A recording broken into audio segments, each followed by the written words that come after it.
We began these talks talking about the singleness of awareness.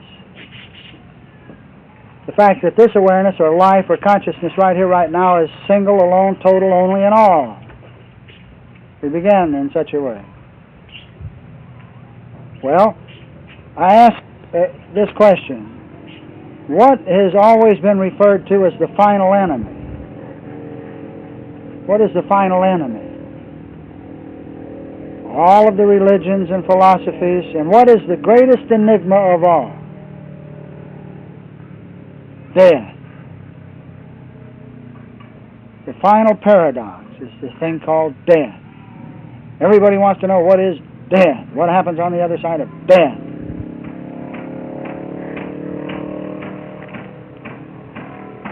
Well, I would ask that you look at the tree over here in the corner. What kind of tree is that, by the way? It looks like a fig tree. Got to tell you the story about the fig tree. One day we were on Lollygog and we were floating down the river, and I'm pointing out all the trees because I know my Alabama trees. And I'm just pointing out trees, and as we float down the river, and pretty soon I said, well, now that is a water oak, and this over here is a white oak, this over here is a willow oak, and this particular thing here is a shaggy bark hickory. And I'm pointing all of these things out just as we drift down the river. And pretty soon we went by one, not so big because our fig trees don't get like that, but we went by an Alabama fig tree, and I says, that's a fig tree. And this one lady who was there, she said, no, it isn't. I mean, there was no question in her mind. I was just absolutely wrong, that's all. And I looked again, and I observed, and it was a fig tree. And I said, no, that's a fig tree. And she says, no, it isn't. No, it isn't. And I said, well, why isn't it? She said, the leaves aren't big enough. Well, all right, now. But in any event, it was a fig tree. And the leaves may not have been big enough. I asked you, how do you know that that's a fig tree? How do you know beyond doubt that it's a fig tree? Got some fig stuff on it. That might be one of the ways, but what is the way that you infinitely know what it is? Because it is not a pine tree, and it is not an oak tree, and it is not an infinite number of is-nots. Not an infinite number, but a big number of is-nots. But it is, infinite wisdom finally knows that it is a fig tree because it sees all that it is not. Now, how is it that we can see form then? Why do we see form? Everybody wants to know, how is it that we see form? You know, after all, form is measurable, and measure means finiteness, and after all, God is infinite, and there's no such thing as finiteness. Hogwash. Light is infinite and eternal, but it is being all there is to all of its colors, and each of those colors are eternal, but they're not infinite. Okay. So how do we see the form there? That is, how does light see red? It sees that it is not yellow, and it is not all the other colors. And it leaves a clearly delineated red, like this beautiful dress here. So as we look at what we call fig tree over there, we see is not sky, we see is not fence, we see is not earth, we see is not all that's all around it, an infinite number of is nots. Because infinite awareness is what's doing the looking. And what does it leave clearly delineated? Is a fig tree. Is a fig tree. All right. But now when we look at the fig tree, we see an infinite number of contradistinctions, but what is the final enemy we've been told about? What do we say is the final enemy? The final paradox. The last enemy that shall be destroyed. And John didn't put it in those terms. John just said finally the sting would be taken out of it. And the city foursquare would be seen that had no need for walls, nor temples, nor teachers.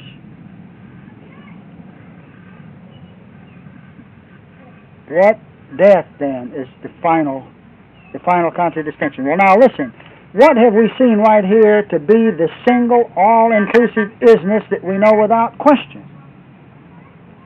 Is aware, is awareness, is awareness.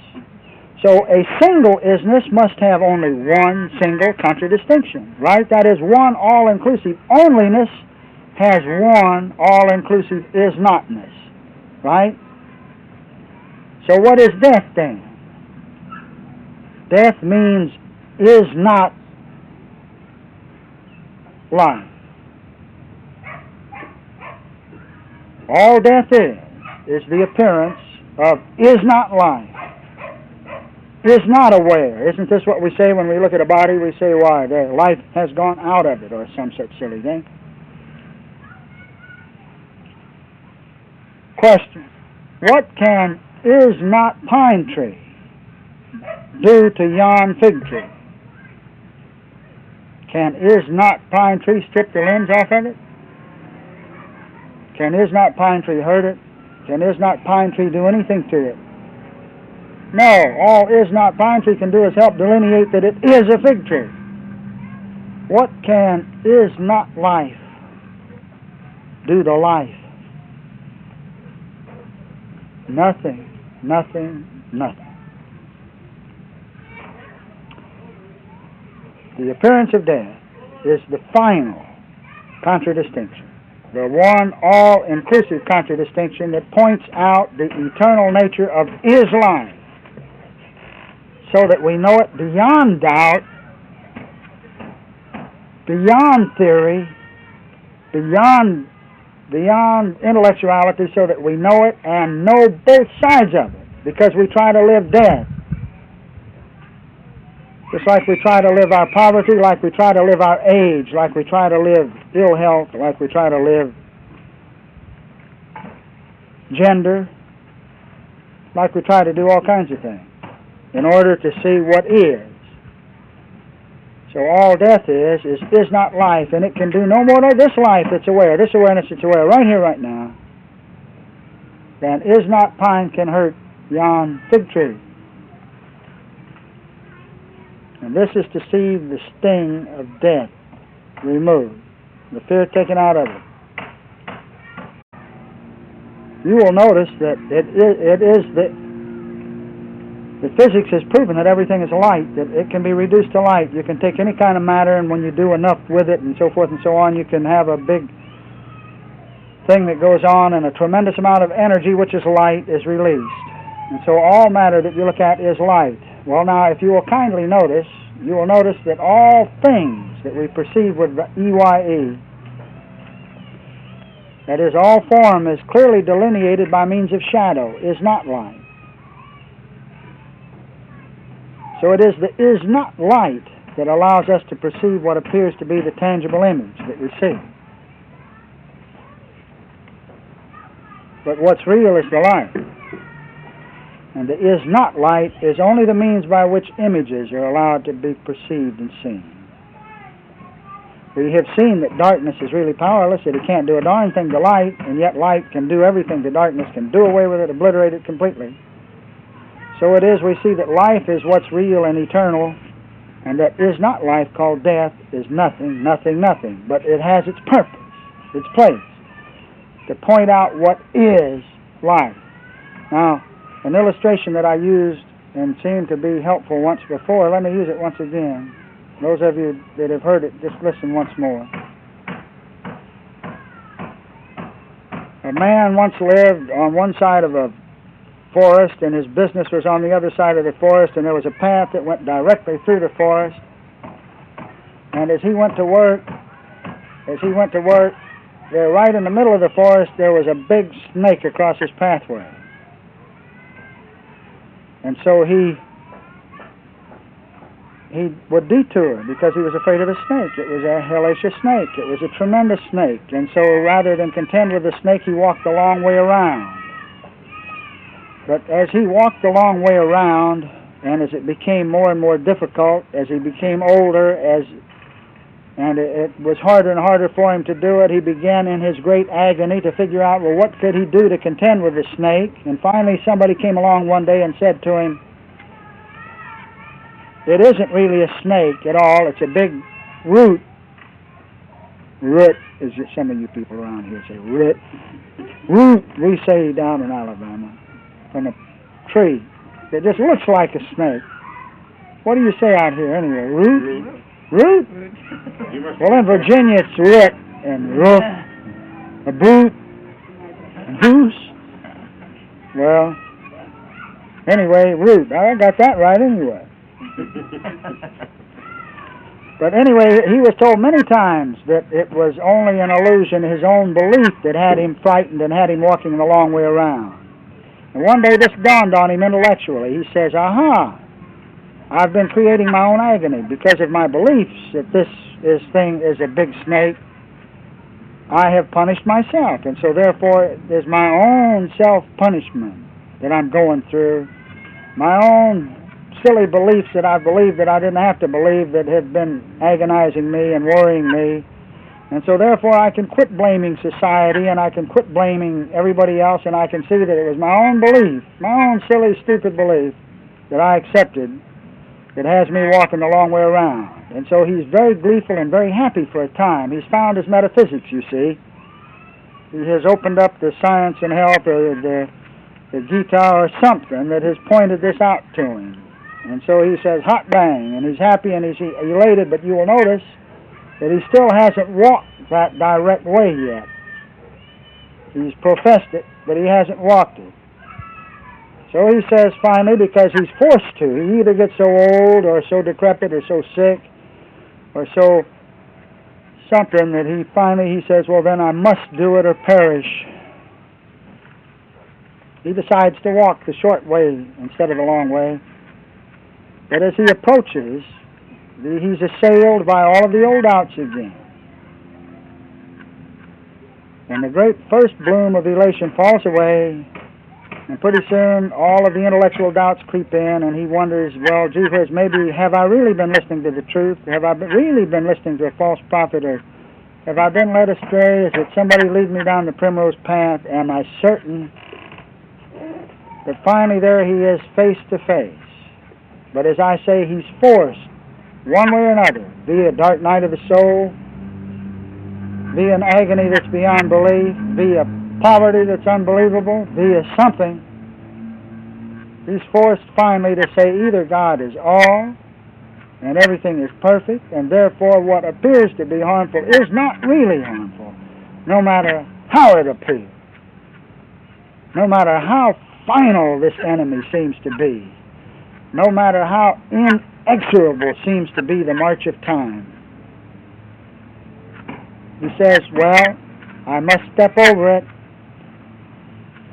And so he girds up his loins and he steps over it. To find out then, and he doesn't know until then, beyond intellectuality, then he knows infinitely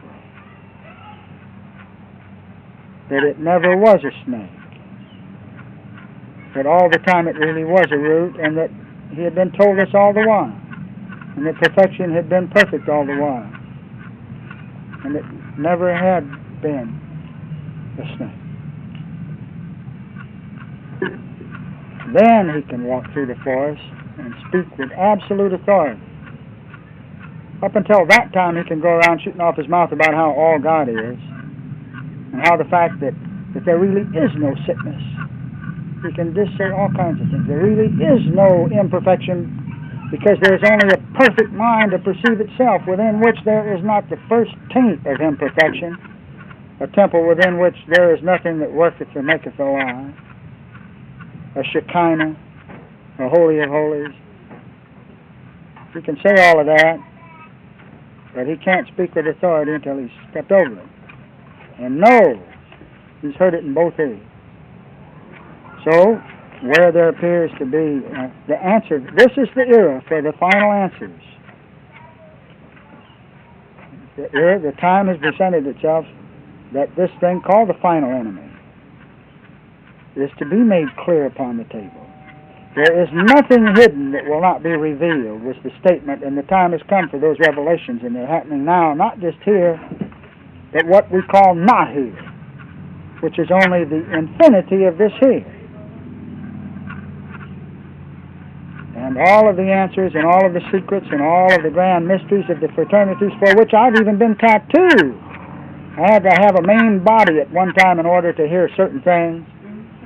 I've gone through all sorts of rituals and procedures and so forth, but all of those secrets, the grand secrets of all of the orders, all are to be made plain on the table. And this is going on right now, right here. And some of you know it, and know you know it, and know beyond doubt that you know it. And while your intellect can argue with this until the jade eggs of China all hatch, the heart knows and will understand and will hear its own, and will hear a melody and will feel it. And will know that there is significance and meaning here, whether it dawns now or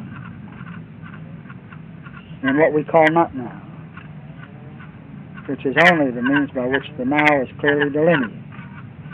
You will notice that it's the now that we smell the rose, and that it's the now that we feel and touch the face.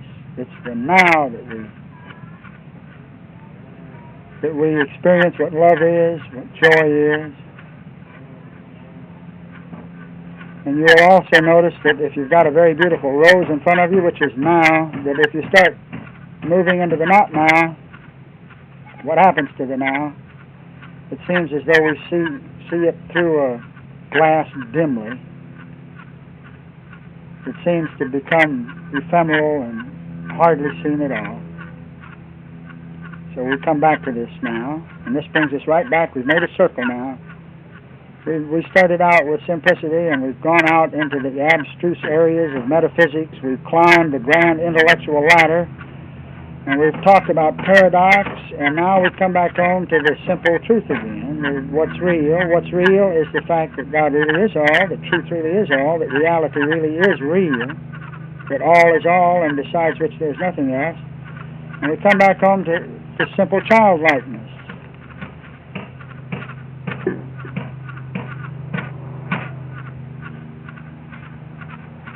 To find that it is the child that is real. And it's not the child that we see out there, it's the child we be.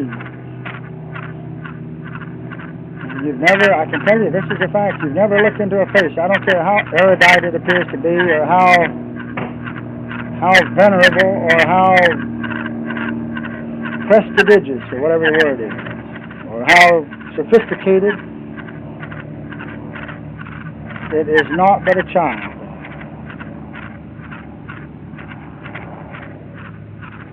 And that's all that's real. The child that awareness is, life is, that love is. So, I found that for those of you that intend to write, if you'll write to the child you are, the child you are, not the child you see out there. Of course, the child you see out there is you. But write to the child you are, because the child you are is the feeling you are. And write until that one claps its hands and understands.